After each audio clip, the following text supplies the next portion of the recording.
பொது அமைதிக்கு குந்தகத்தை ஏற்படுத்தும் வகையில் முகநூல் பதிவொன்றை வெளியிட்டதற்காக சர்ச்சைக்குரிய மதபோதகர் ஜம்ரி வினோத் காலிமுத்து போலீசாரால் கைது செய்யப்பட்டுள்ளார்.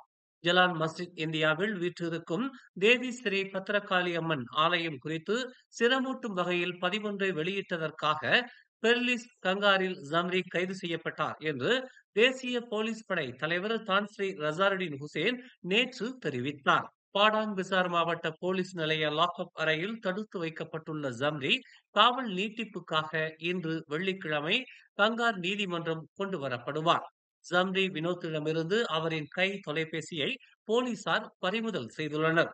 பத்துமலை ஸ்ரீ கொம்பாக்கைச் சேர்ந்த கிருஷ்ணன் நாயர் சங்கரன் என்பவர் போலீஸ் புகார் கொடுத்ததை தொடர்ந்து ஜம்ரி வினோத் கைது செய்யப்பட்டிருப்பதாக ரசாருடின் தெரிவித்தார். இந்து சமயத்தை நிந்திக்கும் வகையிலும் இழிவுபடுத்தும் வகையிலும் ஜம்ரி வினோத் தமது முகநூல் பக்கத்தில் அப்பதிவை வெளியிட்டிருந்ததாக கிருஷ்ணன் நாயர் தமது போலீஸ் புகாரில் குறிப்பிட்டுள்ளார். தேச நிந்தனை சட்டத்தின் கீழும் தொடர்பு மற்றும் பன்னூடக சட்டத்தின் 233வது பிரிவிலும் அவர் மீது தற்போது விசாரணை நடத்தப்பட்டு வருவதாக ரசாருடின் தெரிவித்தார்.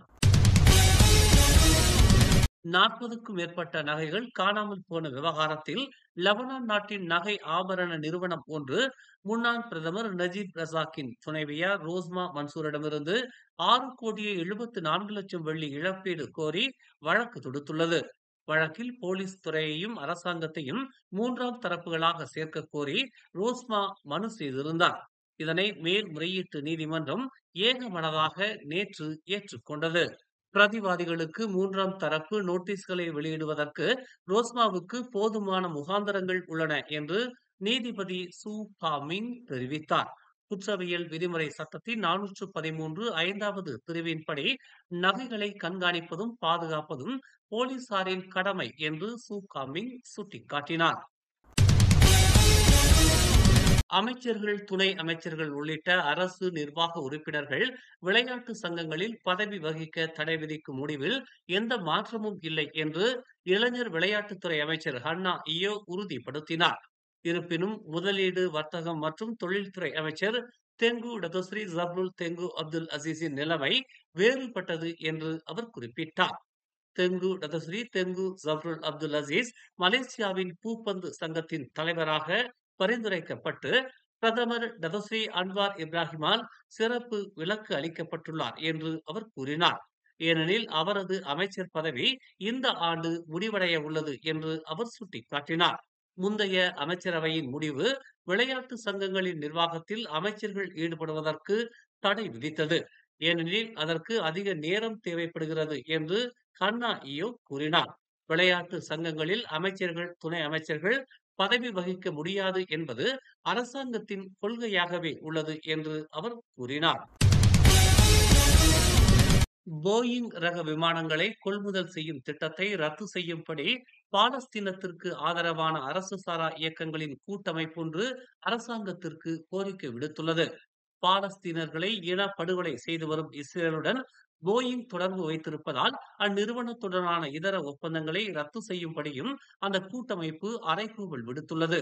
கசானா நேஷனல் பெர்ஹாடின் துணை நிறுவனமான மலேசியா ஏவியேஷன் குழுமம் 30 போயிங் விமானங்களை வாங்குவதற்கு அண்மையில் இணக்கம் தெரிவித்தது.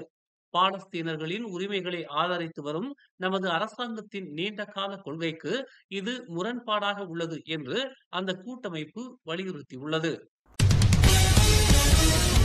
மக்களவை சபாநாயகரின் வாட்ஸ்அப் கணக்கு மோசடிக்காரர்களினால் ஊடுருவப்பட்டு அவருடன் தொடர்பில் இருப்பவர்களிடம் ஆயிரக்கணக்கில் பணம் கோரப்பட்டு வருவதாக கூறப்படுகிறது. இம்மாதம் 25ஆம் தேதி முதல் மோசடிக்காரர்கள் தமது கை தொலைபேசி எண் மற்றும் புகைப்பட முகப்பை பயன்படுத்தி தமது வாட்ஸ்அப் கணக்கில் ஊடுருவி தம்முடன் தொடர்பில் இருப்போரிடம் ஆயிரக்கணக்கில் பணம் கோரப்பட்டு வருவதாக ஜொகாரி தெரிவித்தார்.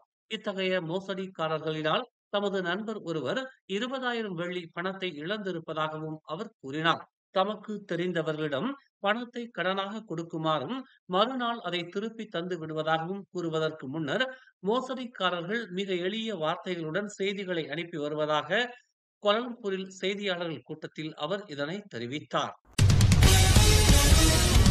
பிரதமர் டதஸ்ரீ அன்வார் இப்ராஹிம் 8 மாநிலங்களில் அரசாங்கத்தின் அதிகாரப்பூர்வ நோன்பு பெருநாள் கொண்டாட்டங்களை நடத்த உள்ளார்.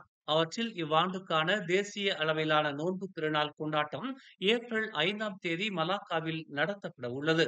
ஸ்லாங்கூரில் ஏப்ரல் 6ஆம் தேதியும், பஹாங்கில் ஏப்ரல் 11ஆம் தேதியும், கிளம்தான் மற்றும் பினாங்கில் ஏப்ரல் 12ஆம் தேதியும், சரவாக்கில் ஏப்ரல் 19ஆம் தேதியும், பேராக்கில் ஏப்ரல் 25ஆம் தேதியும், பெர்லிஸில் ஏப்ரல் 27ஆம் தேதியும் அன்வார் நோன்பு பெருநாள் கொண்டாட்டத்தை நடத்தவிருப்பதாக அவரின் மூத்த பத்திரிகை செயலாளர் துங்கு நஸ்ருல் துங்கு அவைடா தெரிவித்தார். இக்கொண்டாட்டங்கள் குறித்த மேல் விவரங்கள் பிரதமர் இலாக்காவினால் பின்னர் அறிவிக்கப்படும் என்று அவர் கூறினார். மேலும் செய்திகளை தெரிந்து கொள்ள தமிழ் மலர் நாளிதழை பாருங்கள். உடனுக்குடன் செய்திகளை தெரிந்து கொள்ள தமிழ் மலர் இணையதளம், தமிழ் மலர் செயலி மற்றும் மலர் டிவி யூடியூப் சேனலை வலம் வாருங்கள். எங்களோடு இணைந்திருக்க மலர் டிவியை பதிவு செய்து கொள்ளுங்கள். உறவுகள் மகிழ்ந்திட விருப்பம் மற்றும் பகிர்வு சேவையை சொடுக்கிடுங்கள்.